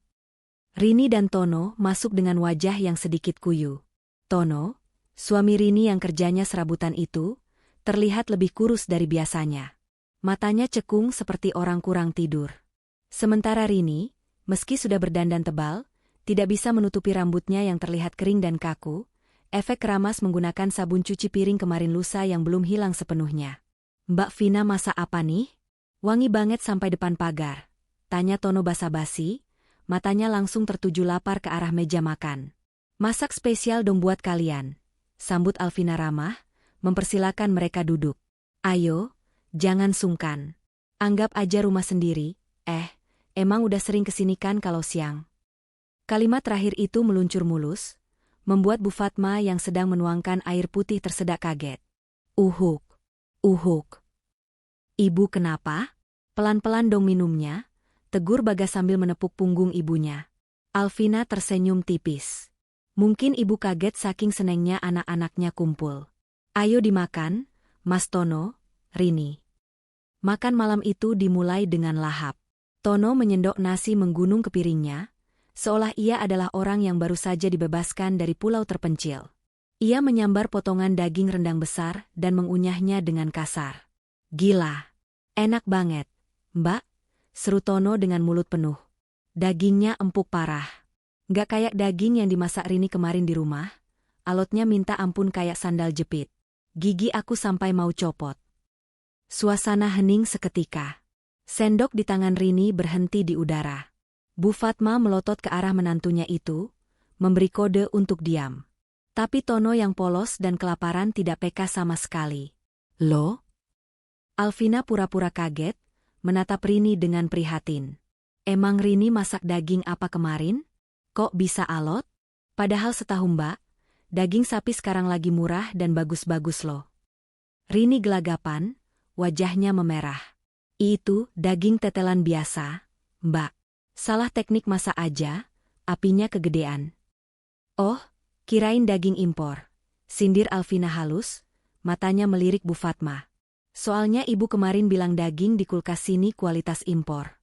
Tapi untunglah kalau Rini belinya tetelan, sesuai kantong ya, Dek. Rini hanya bisa tersenyum kecut. Hatinya dongkol setengah mati tapi tidak bisa membalas, karena mulutnya penuh dengan rendang buatan Alvina yang memang lezat. Ia merasa terhina sekaligus nikmat. Mas Tono kok makannya kayak orang kelaparan gitu? Emang di rumah nggak masak nasi? Tanya Alvina lagi, kali ini membidik target berikutnya. Tono menghela napas panjang setelah menelan suapannya. Boro-boro masak nasi, Mbak. Kemarin itu apes banget. Rini bawa beras, beli beras, nggak tahu beli di mana, isinya batu semua. Sumpah, Mbak. Pas dikunyah kletuk-kletuk bunyi batu. Mana bau apek lagi? Terus pas mau ngopi, gulanya asin. Itu garam apa gula sih? Rin, kamu mau ngeracunin aku? Tono menumpahkan kekesalannya di meja makan itu tanpa sadar bahwa ia sedang menggali kuburan bagi istri dan mertuanya. Bagas mengerutkan kening, bingung. Beras batu? Gula asin? Kok sama persis kayak keluhan ibu kemarin? Ibu juga bilang beras di sini banyak batunya dan gulanya asin. Jantung Bu Fatma seakan berhenti berdetak. Ia menendang kaki Tono di bawah meja dengan keras. Duh! Aduh! Tono meringis kesakitan, menunduk melihat kakinya. Sakit, Bu? Kok ditendang? Kaki kamu ada nyamuknya. Kilah Bu Fatma cepat, suaranya bergetar panik. Lagian kamu kalau makan jangan banyak ngomong. Pamali. Alvina meletakkan sendoknya perlahan, menimbulkan bunyi denting yang nyaring di tengah keheningan yang canggung. Ia menatap satu persatu wajah di hadapannya. Wajah Tono yang bingung, Rini yang ketakutan, dan Bu Fatma yang pucat pasi. Bagas masih tampak mencoba mencerna situasi, tapi kerutan di dahinya menandakan logikanya mulai bekerja. Kebetulan yang aneh ya, Mas, kata Alvina tenang, menoleh pada suaminya. Ibu bilang beras di sini jelek. Tono bilang beras di rumahnya juga jelek. Ibu bilang gula di sini asin. Tono bilang gula di rumahnya juga asin. Padahal kita beli beras dan gula di tempat yang berbeda kan? Rini beli sendiri, Vina beli sendiri. Kecuali. Alvina menggantung kalimatnya, membiarkan imajinasi Bagas menyambungnya. Kecuali apa, Dek? Desak Bagas. Kecuali beras dan gula di rumah Tono itu sebenarnya berasal dari sumber yang sama dengan yang ada di dapur kita. Lanjut Alvina dengan nada dingin yang menusuk tulang. Maksud Mbak Vina apa? Seru Rini tiba-tiba, suaranya meninggi karena panik. Mbak nuduh aku ngambil barang dari sini? Mas Tono tuh emang suka ngelantur kalau lapar. Beras kita beda kok. Aku nggak nuduh lo, Rin, jawab Alvina santai sambil mengangkat bahu. Aku cuma bilang, kebetulan. Kok kamu yang sewot? Kan pepatah bilang, siapa yang makan cabai, dia yang kepedasan. Tapi kalau ini, siapa yang makan nasi batu, dia yang giginya sakit. Tono yang merasa disalahkan istrinya membela diri. Lo, emang bener kan, Rin? Kamu kan bilang dapat dari ibu? Diam kamu Mas. Bentak Rini memotong ucapan suaminya. Suasana makan malam yang seharusnya hangat berubah menjadi medan perang dingin. Bagas menatap ibunya, lalu menatap adiknya. Ada keraguan besar di matanya. Ia ingin membela keluarganya, tapi fakta-fakta ganjil ini terlalu sinkron untuk diabaikan.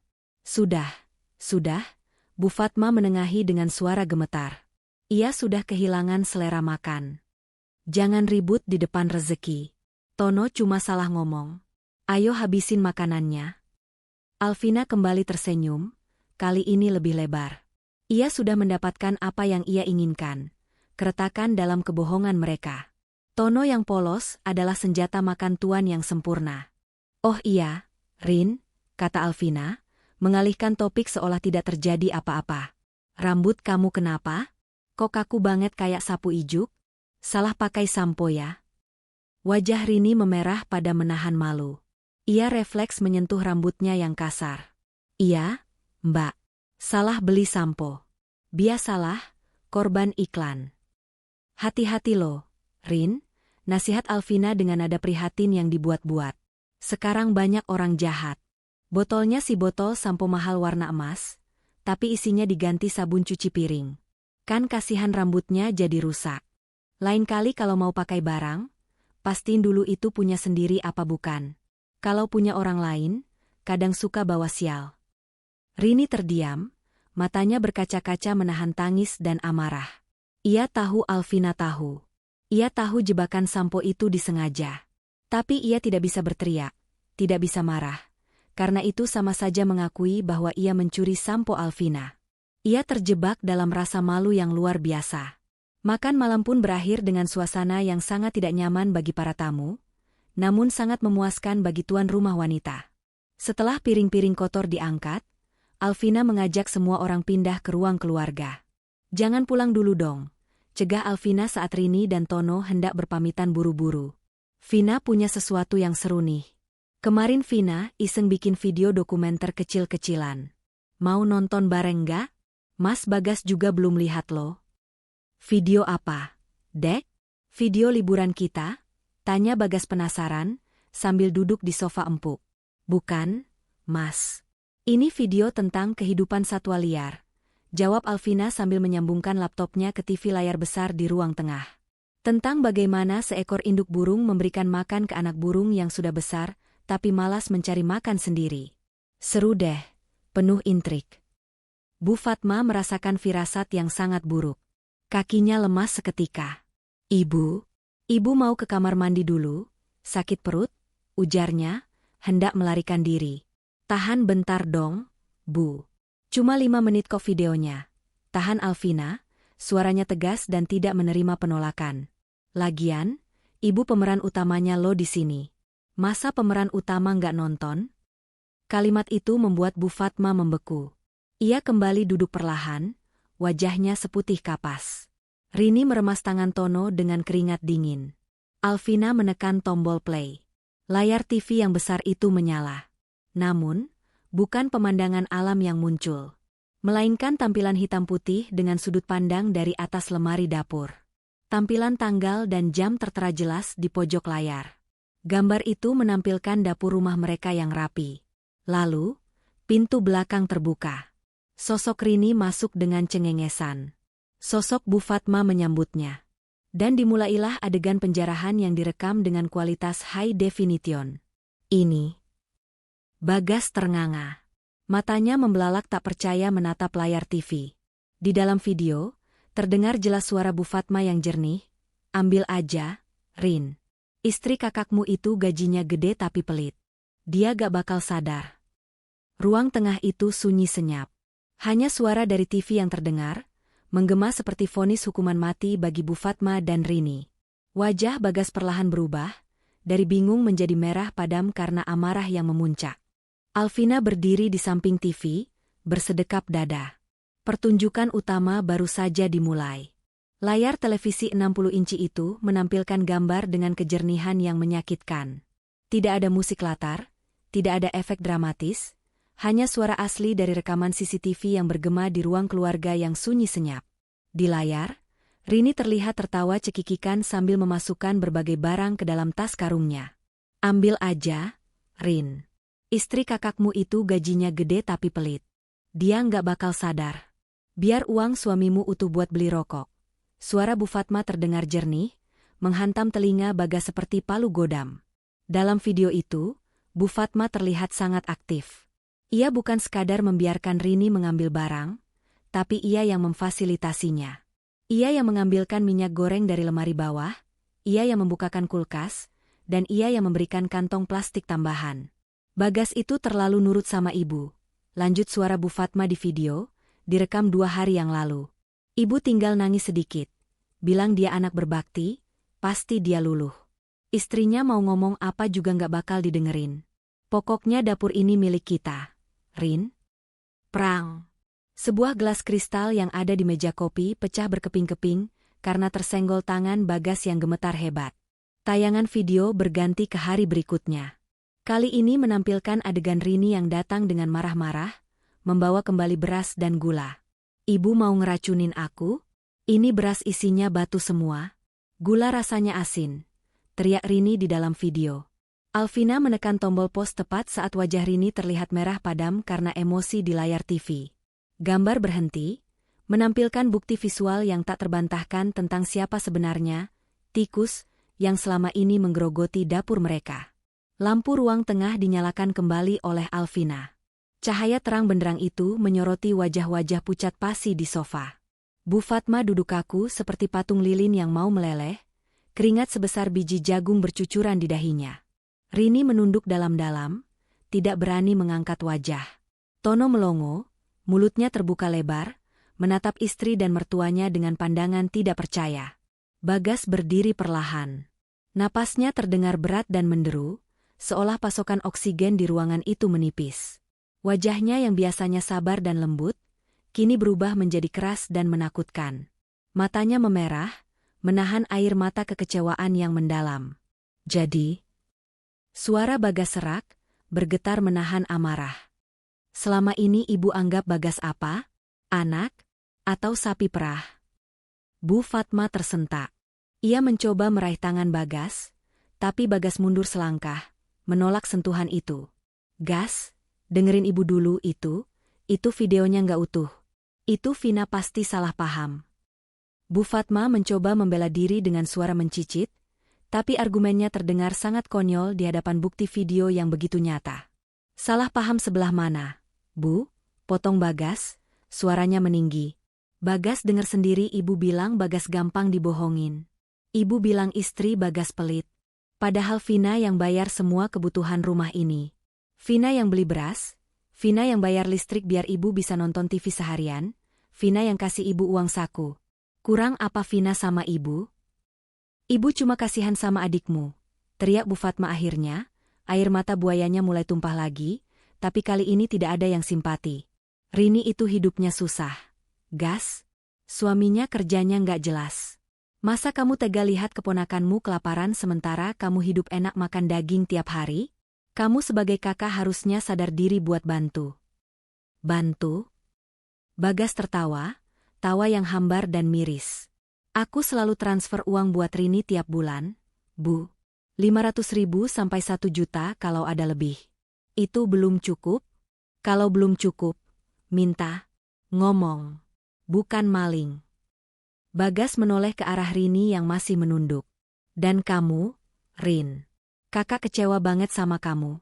Kamu datang ke sini, manis-manis di depan kakak, tapi di belakang kamu sebut istrimu pelit? Kamu ambil beras, minyak, sabun itu namanya mencuri. Rin, itu kriminal. Rini mengangkat wajahnya yang basah oleh air mata, mencoba membela diri. Aku terpaksa, Mas. Mas Tono lagi sepi job.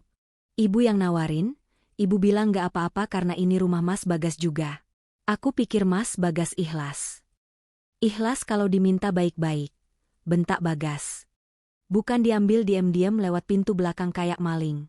Pantesan Vina sering ngeluh uang belanja habis, ternyata kalian rampok tiap hari. Tono, yang sedari tadi diam, tiba-tiba berdiri. Wajahnya merah padam karena malu. Harga dirinya sebagai laki-laki tercabik-cabik. Ia menatap Rini dengan nyalang. Jadi beras yang bikin gigiku sakit itu hasil nyuri. Rin, Tanya Tono pelan tapi tajam. Mas, bukan gitu. Jawab, bentak Tono. Kamu bilang itu dikasih ibu karena ibu kelebihan stok. Ternyata kamu ambil jatah kakak iparmu? Kamu kasih aku makan barang haram? Pantesan rasanya batu semua. Itu teguran dari Tuhan tahu nggak? Tono membanting serbet makannya ke meja. Aku emang miskin, Rin. Kerjaku serabutan. Tapi aku nggak pernah nyuruh kamu jadi maling buat ngisi perutku. Malu aku, Rin. Malu makan di sini sekarang. Suasana menjadi kacau balau. Rini menangis meraung-raung disalahkan suaminya. Bu Fatma sesenggukan memegang dada, memainkan kartu, serangan jantung, andalannya. Aduh, dada ibu sakit. Gas, ibu sakit. Rintih Bu Fatma sambil merosot di sofa. Biasanya, Bagas akan langsung panik dan lari mengambil obat. Tapi kali ini, Bagas hanya berdiri diam, menatap ibunya dengan tatapan dingin. Hatinya sudah beku. Ia sudah melihat rekaman bagaimana ibunya tertawa sehat walafiat saat menjelek-jelekkan dirinya. Alvina perlahan maju ke tengah ruangan. Ia tidak berteriak, tidak marah. Ia berdiri dengan anggun, tenang, dan memegang kendali penuh. Ia menatap mertuanya yang sedang berakting sakit. Nggak usah drama lagi, Bu, ucap Alvina datar. Vina punya rekaman ibu angkat beras 5 kilo dengan enteng 2 hari lalu. Jantung ibu sehat walafiat. Yang sakit itu hati ibu. Alvina beralih menatap Rini dan Tono. Tono, saya hargai kamu masih punya malu. Tapi Rini dan ibu, apa yang kalian lakukan bukan cuma soal beras atau minyak. Ini soal kepercayaan yang kalian hancurkan. Kalian menginjak-injak harga diri suami saya di rumahnya sendiri. Alvina berjalan menuju meja di sudut ruangan, mengambil sebuah map berwarna biru yang sudah ia siapkan sejak siang. Ia melemparkan map itu ke atas meja kopi, tepat di depan Rini. Apa ini, Mbak? Tanya Rini sesenggukan. Buka, perintah Alvina singkat. Rini membuka map itu dengan tangan gemetar. Di dalamnya ada lembaran-lembaran kertas berisi daftar barang lengkap dengan harga dan tanggal. Itu adalah rekapitulasi barang-barang yang hilang dari rumah ini selama 6 bulan terakhir. Jelas Alvina, suaranya terdengar seperti hakim yang membacakan vonis. Saya sudah curiga sejak lama, jadi saya cocokkan struk belanja saya dengan sisa stok di dapur. Estimasi kerugian saya sekitar 15 juta rupiah. Mata Rini melotot. 15 juta? Mbak gila ya? Mana mungkin sebanyak itu? Beras premium, daging impor, minyak goreng, deterjen, pewangi pakaian, sabun mandi, kue-kue kering, sirup kalau dihitung per hari memang kecil, Rin. Tapi kalau kamu ambil setiap hari selama 6 bulan? Kalikan saja, jawab Alvina dingin. Dan itu belum termasuk kerugian imaterial, sakit hati saya dan suami saya. Bu Fatma langsung bangun dari posisi, sakitnya. Kamu mau memeras adik iparmu sendiri, Vina? Kamu mau lapor polisi? Tega kamu. Kenapa tidak? Tantang Alvina. Saya punya bukti video, saya punya saksi, saya punya motif. Kalau saya bawa ini ke kantor polisi sekarang, Rini bisa tidur di penjara malam ini juga. Dan ibu bisa kena pasal turut serta membantu tindak kejahatan. Ruangan itu hening seketika. Kata, penjara, memiliki efek magis yang mematikan keberanian mereka. Rini langsung bersimpuh di kaki Alvina, menangis histeris. Mbak Vina, ampun Mbak, jangan lapor polisi. Aku punya anak kecil, Mbak, tolong Mbak, aku hilaf. Mas Bagas, tolong aku Mas. Bagas membuang muka. Ia tidak tega, tapi ia juga tahu ini pelajaran yang harus diberikan. Ia membiarkan istrinya mengambil alih, karena ia sadar selama ini ia gagal melindungi istrinya. Bangun, Rin, kata Alvina, tidak tersentuh sedikitpun oleh air mata itu. Saya tidak butuh air matamu. Saya butuh pertanggungjawaban. Alvina menatap Tono. Tono, saya tahu kamu tidak terlibat langsung, tapi kamu kepala keluarga Rini. Kamu yang bertanggung jawab atas nafkah istrimu. Saya tidak akan lapor polisi, dengan satu syarat. Apa syaratnya, Mbak? Saya lakuin apa aja asal Rini nggak dipenjara. jawab Tono putus asa. Bayar ganti rugi itu. 15 juta rupiah. Lunas. Dalam waktu 24 jam. Apa? Pekik Bu Fatma. Duit dari mana Tono punya uang segitu? Kamu mau bunuh mereka? Itu bukan urusan saya, Bu, sahut Alvina tajam. Kalian tidak memikirkan saya saat mencuri barang-barang saya? Kenapa saya harus memikirkan kalian saat menagih hak saya? Jual motor, jual emas, atau apapun. Kalau besok malam uang itu belum ada di rekening saya, video ini akan saya upload ke Facebook, Instagram, TikTok, dan saya kirim ke grup WhatsApp keluarga besar kita. Biar semua orang tahu kelakuan Ibu Pri dan anak emasnya ini. Ancaman viral. Di zaman sekarang, itu lebih menakutkan daripada penjara bagi sebagian orang. Nama baik hancur, gunjingan tetangga, rasa malu seumur hidup. Mas Bagas. Rini memohon pada kakaknya. Bagas menatap adiknya dengan tatapan kosong. Turuti kata mbakmu. Atau kakak yang akan lapor polisi sendiri. Kalimat itu adalah paku terakhir di peti mati perlawanan mereka. Bagas sudah tidak berada di pihak mereka lagi. Rini menangis meraung-raung, Tono menjambak rambutnya frustrasi, dan Bu Fatma terduduk lemas dengan tatapan nanar. Malam itu berakhir dengan kemenangan mutlak di tangan Alvina. Tapi ini bukan akhir cerita. Alvina tahu, uang hanyalah hukuman fisik. Ia butuh jaminan agar kejadian ini tidak terulang lagi selamanya. Dan untuk Bu Fatma, hukuman terberat bukanlah uang, melainkan kehilangan kekuasaan di rumah ini. Pagi itu, rumah mewah 2 lantai milik Alvina dan Bagas terasa seperti sebuah makam yang sunyi. Tidak ada lagi denting suara wajan beradu dengan spatula yang biasanya terdengar gaduh dari arah dapur saat Bu Fatma memasak. Tidak ada lagi suara televisi yang menyala keras menayangkan acara gosip pagi. Keheningan itu begitu pekat dan mencekam, hingga suara detak jarum jam dinding pun terdengar jelas, seolah menghitung mundur sisa waktu yang diberikan Alvina. Alvina duduk di meja makan sambil menyesap kopinya dengan tenang. Ia sudah rapi dengan pakaian kerjanya, namun hari ini ia memutuskan untuk mengambil cuti setengah hari. Ia menunggu. Tenggat waktu 24 jam yang ia berikan belum habis, tapi ia ingin melihat bagaimana drama ini berakhir. Ia ingin memastikan kemenangan ini tuntas. Di seberang meja, Bagas duduk diam mematung. Matanya bengkak dan merah, tanda ia kurang tidur semalaman. Pria itu menatap piring sarapannya yang tak disentuh sama sekali. Sejak kejadian semalam, Bagas berubah drastis. Sosok suami yang humoris, hangat, dan sangat memuliakan ibunya itu seolah lenyap di telan bumi, digantikan oleh pria yang terluka dalam karena pengkhianatan darah dagingnya sendiri. Kekecewaan Bagas bukan hanya soal harta, tapi soal harga diri yang diinjak-injak oleh orang yang paling ia hormati. Pintu kamar tamu, kamar yang ditempati Bu Fatma, terbuka perlahan dengan suara derit engsel yang menyayat hati. Bu Fatma keluar dengan langkah gontai dan ragu-ragu. Wajahnya sembab, matanya merah, dan rambutnya yang biasanya rapi kini sedikit berantakan. Ia terlihat 10 tahun lebih tua, hanya dalam waktu semalam. Biasanya, ia akan berjalan dengan dagu terangkat, merasa sebagai ratu yang berkuasa di rumah ini. Namun pagi ini, ia berjalan menunduk, takut menatap mata anak dan menantunya sendiri. Gas mau berangkat kerja? Tanya Bu Fatma lirih, mencoba memecah kebekuan yang menyiksa itu. Bagas tidak menjawab. Ia bahkan tidak menoleh sedikit pun. Ia terus menatap kopi hitamnya seolah ada jawaban kehidupan di dasar cangkir itu. Gas, ibu buatin teh manis ya? Biar segar, tawar Bu Fatma lagi, suaranya bergetar menahan tangis, berharap ada sedikit respons dari putranya. Nggak usah, jawab Bagas singkat. Nada bicaranya dingin, datar, dan tajam seperti silet. Nanti malah asin lagi rasanya kayak buatan Rini. Kalimat itu menohok ulu hati Bu Fatma dengan telak.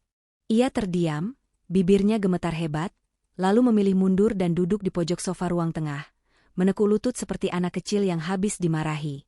Ia sadar, sindiran itu adalah tembok tebal yang kini dibangun Bagas untuk memisahkan diri darinya.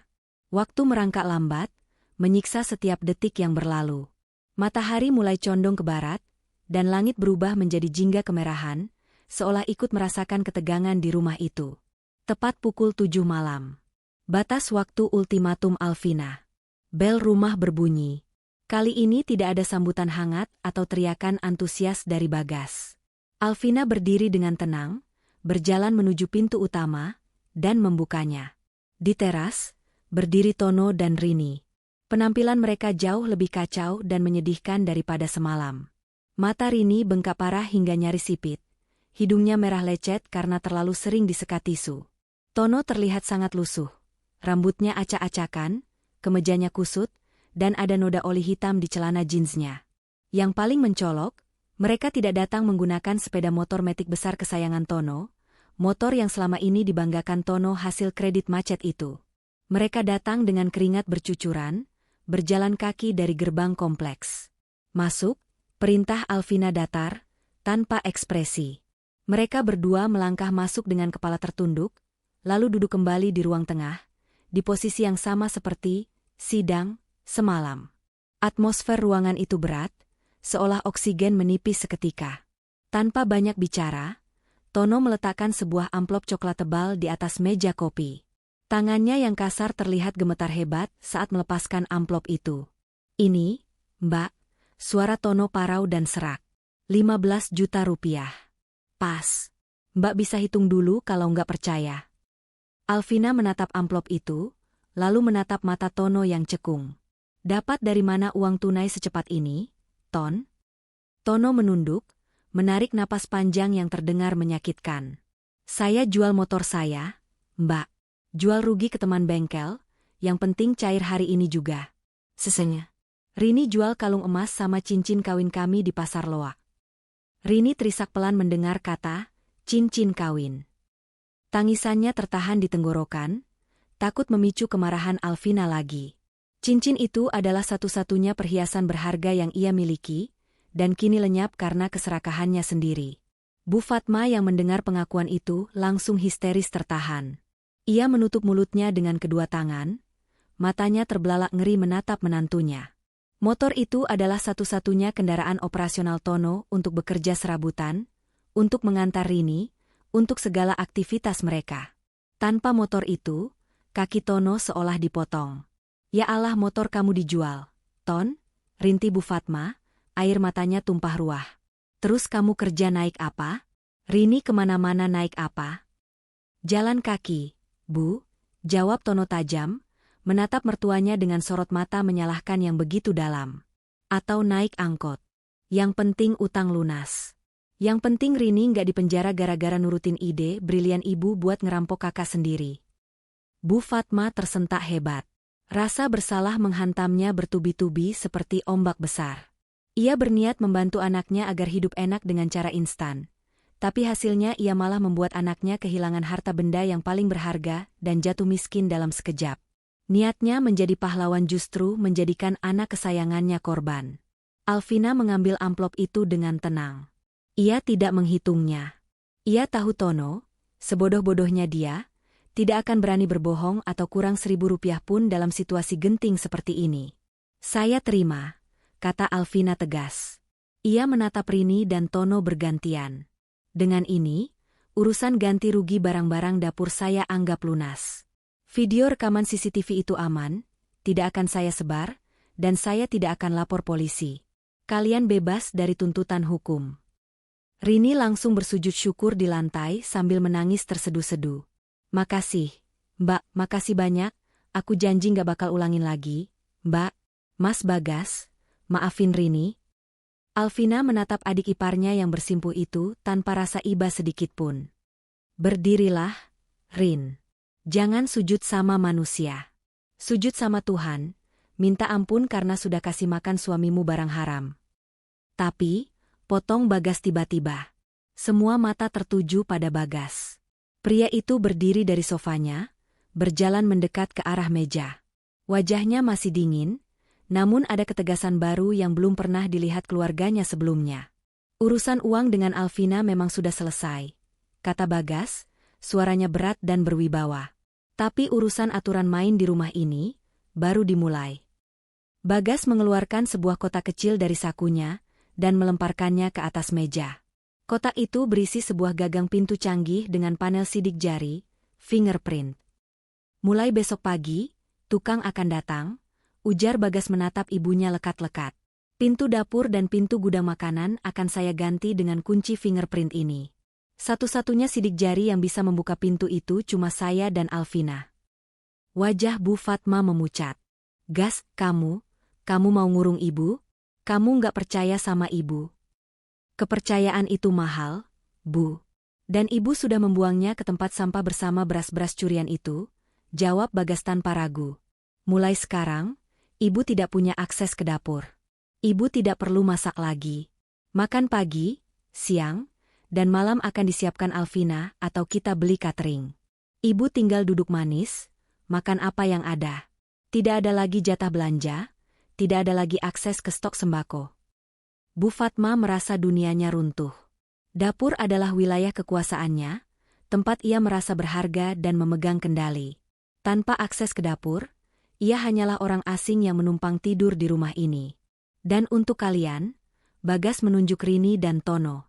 Jangan pernah berani-berani datang ke sini lewat pintu belakang lagi. Pintu belakang akan saya gembok permanen dan saya pasang kawat berduri di atas pagar. Kalau kalian mau bertamu, lewat pintu depan, itu pun kalau kami izinkan. Mas. Rini mencoba memohon. Pulanglah, potong Bagas, mengusir mereka secara halus namun menyakitkan. Bawa uang sisa penjualan motor kalian kalau ada, pakai buat modal usaha yang halal. Jangan jadi benalu lagi. Tono mengangguk pelan, ia sadar posisinya. Ia menarik tangan Rini untuk berdiri. Ayo pulang, Rin. Kita udah nggak punya muka di sini. Rini dan Tono melangkah keluar rumah dengan menyeret kaki. Mereka datang dengan harapan mendapat belas kasihan, tapi pulang dengan membawa rasa malu yang akan membekas seumur hidup. Sepeninggal mereka, ruang tengah kembali hening. Kini tinggal tersisa 3 orang. Alvina, Bagas, dan Bu Fatma. Bagas berbalik menghadap ibunya. Ini adalah momen penentuan. Bu, panggil Bagas. Bu Fatma mendongak, air matanya masih mengalir deras. Aku kasih ibu 2 pilihan malam ini, ucap Bagas. Suaranya sedikit bergetar namun tatapannya tak goyah. Pilihan pertama, ibu tetap tinggal di sini, tapi ibu harus patuh sama semua aturan Alvina. Ibu nggak boleh pegang kendali apapun di rumah ini, dan ibu nggak boleh komplain sedikitpun soal makanan atau fasilitas. Ibu di sini cuma sebagai tamu. Bu Fatma menahan napas, dadanya sesak. Menjadi tamu di rumah anaknya sendiri, itu siksaan batin yang luar biasa bagi egonya. Atau pilihan kedua, lanjut Bagas. Ibu silakan kemasi barang-barang ibu sekarang, dan ibu ikut pulang sama Rini. Ibu bisa tinggal bebas di sana, masak sesuka hati ibu, atur rumah sesuka hati ibu. Tapi ingat, Rini dan Tono sekarang gak punya kendaraan dan uangnya pas-pasan. Ibu harus siap hidup susah sama mereka. Skakmat. Pilihan yang sangat brutal namun adil. Bagas memaksa ibunya memilih antara kenyamanan materi tanpa harga diri, atau kebebasan semu dalam kemiskinan. Alvina hanya diam menyaksikan suaminya mengambil keputusan besar itu. Dalam hati, ia tersenyum puas. Ia tidak perlu mengusir mertuanya. Ia membiarkan kenyataan yang mengusir ego mertuanya. Alvina tahu betul, wanita matre dan gengsian seperti Bu Fatma tidak akan pernah mau hidup susah di kontrakan sempit Rini yang panas. Apalagi Tono baru saja kehilangan motor. Bu Fatma gemetar.